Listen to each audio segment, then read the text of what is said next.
नमस्कार। आज हम ज्योतिष की गणना नहीं बल्कि ज्योतिष की आड़ में गढ़े जा रहे राजनीतिक बयानबाजी की पड़ताल करेंगे। 4 PM के मंच से ज्योतिषी राजीव नारायण शर्मा दावा करते हैं कि ग्रह नक्षत्रों की चाल से मोदी सरकार गिरेगी। इतना ही नहीं, इस कथित ज्योतिषीय भविष्यवाणी को देश के लिए खुशखबरी तक बताया जाता है। ज्योतिष की भाषा में बोलते हुए राजीव नारायण शर्मा बीजेपी को भ्रष्टाचारी, बलात्कारी, व्यभिचारी पार्टी कहते हैं। आरएसएस पर आरोप लगाया जाता है कि वो युवाओं को बर्बाद कर रहा है और दावा किया जाता है कि ये सब ग्रहों का संकेत है। प्रधानमंत्री नरेंद्र मोदी को 75 साल का भोगी बूढ़ा नेता कहकर युवाओं को उनसे भविष्य न जोड़ने की सलाह दी जाती है। सवाल साफ है, क्या ही राजनीतिक वैमनस्य को ज्योतिष का जामा पहनाया गया है? आज हम ज्योतिषी राजीव नारायण शर्मा की इस तथाकथित भविष्यवाणी और इसके पीछे की मंशा को एक्सपोज करेंगे। जागते रहो, जागते रहो, जागते रहो, जागते रहो। नमस्कार, आज हम ज्योतिष नहीं, एक राजनीतिक नैरेटिव की डिकोडिंग करेंगे। 4 PM यूट्यूब चैनल के एक कार्यक्रम ने गंभीर सवाल खड़े किए हैं। ये कार्यक्रम भविष्यवाणी से आगे बढ़कर राजनीतिक भाषा बन जाता है। ज्योतिष के नाम पर सीधे राजनीतिक वैमनस्य फैलाया गया। कार्यक्रम में भाजपा के लिए एक शब्द प्रयोग किया गया, भ्रष्टाचारी, बलात्कारी जोड़ो पार्टी।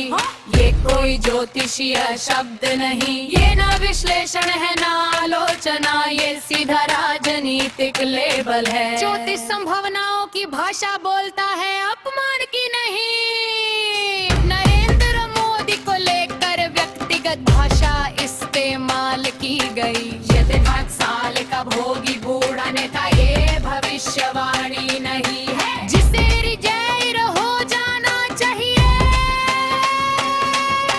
ये राजनीतिक फैसला सुनाना है। ग्रह संकेत देते, आदेश नहीं देते। कहा गया कोई ब्रह्मांडीय शक्ति सरकार नहीं बचा पाएगी। ये विश्लेषण नहीं, निश्चित सत्ता पतन की घोषणा है। ज्योतिष में संभावना होती है, अंतिम निर्णय नहीं। आरएसएस पर भी गंभीर आरोप लगाए गए। कहा गया युवाओं को 100 साल में बर्बाद कर दिया। ये बयान किसी कुंडली या ग्रह पर आधारित नहीं, ये वैचारिक अभियोग है, ज्योतिष नहीं। इतिहास और युवाओं को लेकर अपमानजनक तुलना की गई, जगविदित जैसा। ये भाषा क्या बताती है? ये आलोचना नहीं, वैचारिक हमला है। अमित शाह के लिए बदजुबान शब्द इस्तेमाल हुआ। आदित्यनाथ के लिए अधर्मी और पाखंडी कहा गया। ये नीति की आलोचना नहीं, चरित्र पर हमला है। ज्योतिष चरित्र प्रमाण पत्र जारी नहीं करता। ये भाषा राजनीतिक ध्रुवीकरण को बढ़ाती है। बार बार डर पैदा करने वाला वाक्य दोहराए गए। मंगल ग्रह कोई ताकत नहीं रोक पाएगी, सत्ता हिल जाएगी। ये सूचना नहीं, उकसावा है। जेल, रिजाइन और ह्यूमिलिएशन का योग। ऐसे शब्द अस्थिरता का माहौल बनाते हैं। कार्यक्रम में एक चौंकाने वाला स्वीकार भी किया गया। इसके 1% सबकॉन्शियस माइंड, रील्स और कंटेंट से माइंड कंट्रोल। इसका मतलब स्पष्ट है, ये सोच नहीं, प्रभाव डालना है। ये सूचना नहीं, मनोवैज्ञानिक प्रभाव की रणनीति है।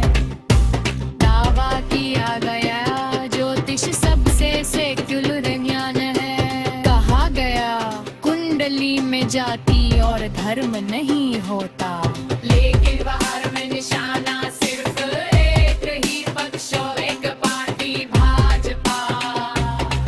एक संगठन आरएसएस, एक नेतृत्व नरेंद्र मोदी, यही विरोधाभास पूरी कहानी खोल देता है।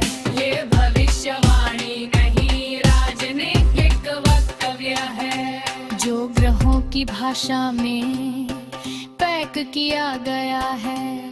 लोकतंत्र में सरकारें ग्रहों से नहीं गिरती, सरकार जनता के वोट से बदलती है। सवालों और जवाबदेही से बदलती है,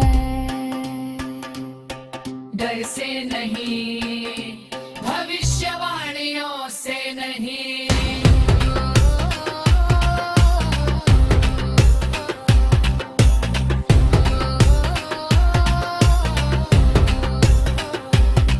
दोस्तों, तो सवाल ज्योतिष का नहीं है, सवाल है उसकी आड़ में रची जा रही राजनीति का।